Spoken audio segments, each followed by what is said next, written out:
Asod-asod nga aksidente na balhag sa probinsya sang Iloilo. Sa Banwa sang Masin patayang Magiloy matapos mapilpilan sang six-wheeler nga mixer truck nga nahulog sa sitio Panggama kahapon sang hapon. Nahibaluan nga nagpatigayon sang road reconstruction project kung saan nagabuho sang truck sang gina-construct kadalan sang na-miscalculate sang driver ang pagatras. Rason nga nahulog ini sa isa ka pilas.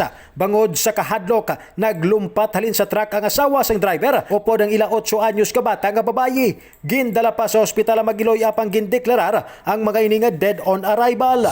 Samtang sa Banwa sang San Enrique, patay ang isa ka motorcycle rider sang nagtabog kag nagsuhot ini sa sugata nga tricycle matapos makabunggo sa 7 ka tuig nga bata nga nagalakat sa dalan sa barangay Kumpo. Pasado alas 2:25 kahapon sang hapon.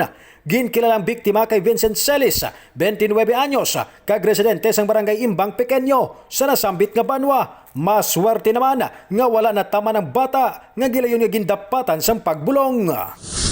Sa piyak nga bahin, patay man ang 80 anyos nga lalaki matapos nabungguan sang truck sa barangay Kalamisan, Oton kahapon sang hapon. Ang biktima ang ginkilala kay Francisco Tauro. Halin sa Abilay Sur, ang truck nga ginadala ni Francisco Gomez Jr. kag padulong kuntani sa barangay Salngan sang hinali niya nabungguan ang biktima. Nakaangkon sang patal nga pila sa ulo si Tauro nga gintunaan sang iya kamatayon. Mga police report nga ato natipon gikan sa probinsya sang Iloilo.